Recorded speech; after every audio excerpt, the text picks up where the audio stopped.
I think there's a lot of pressure on any girl. They're bombarded with images every day of what is supposed to be perfect. I just felt awful about myself. I felt like if I couldn't control what I was eating, I didn't have anything else that I could control. I grew up in a small town. We had two things. We had football and the Miss Brockenbow pageant. And I remember going to this pageant with my parents every year, and these girls just seemed untouchable. I mean, I just remember idolizing these girls on the stage and thinking, someday I'm going to do that. My senior year, it was my last shot. I was expected to win it. On Monday morning, on my way to school, I would buy 5 apples. And I would put them in my locker, and at lunchtime, to sit in a classroom by myself while everyone else was eating lunch. I wasn't perfect, and I needed to be perfect, and for months, that is all that I ate.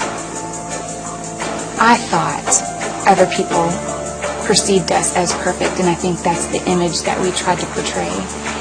And so we didn't talk about problems, not to other people. I grew up in a very, very strict home, very controlling, high expectations. If anyone is going to put us on the map, it's going to be Ashley. I went on to win the pageant. I was just trying so hard to please. Every time I messed up and ate something I shouldn't eat, huge amounts of guilt. Is that what all of this was for? I felt horrible, losing control. I didn't know what was next. I wanted to make people happy. I was in a lot of pain and just felt like this perfect life that I had thought I'd had, was changing. And I felt like everything in my life was spinning out of control. I hated myself. I was getting tired of living like that, tired of not eating.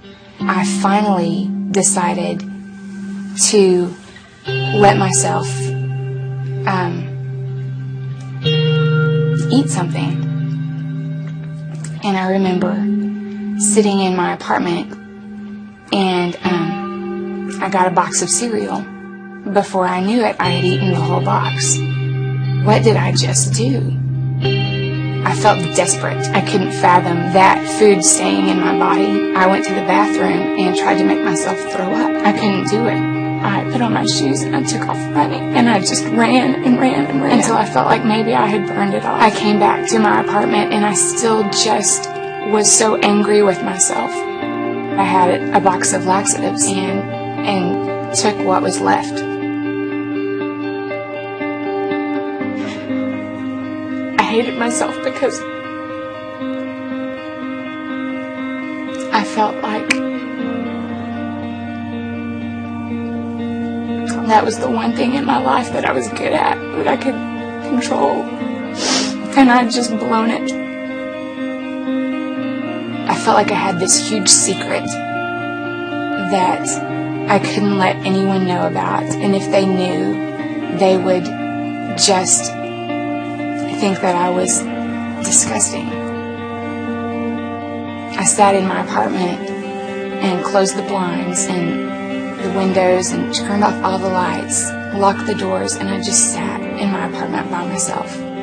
I didn't know how to be normal. I didn't know how to have a normal relationship with food.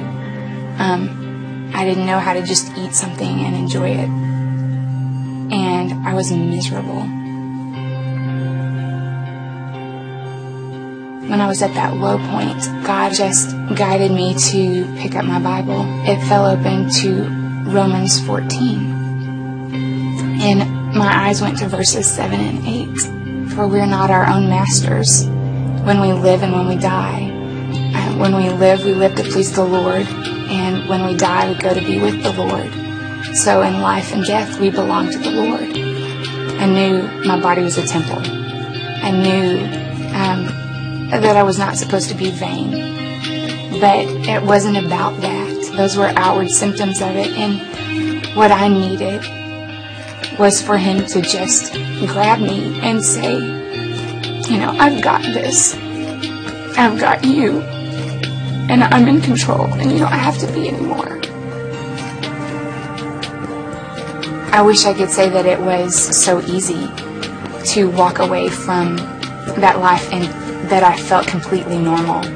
I still struggled a lot for a lot of years, but He made it easier every day until I finally got to the point where I felt like I could say, I'm healthy, I'm okay.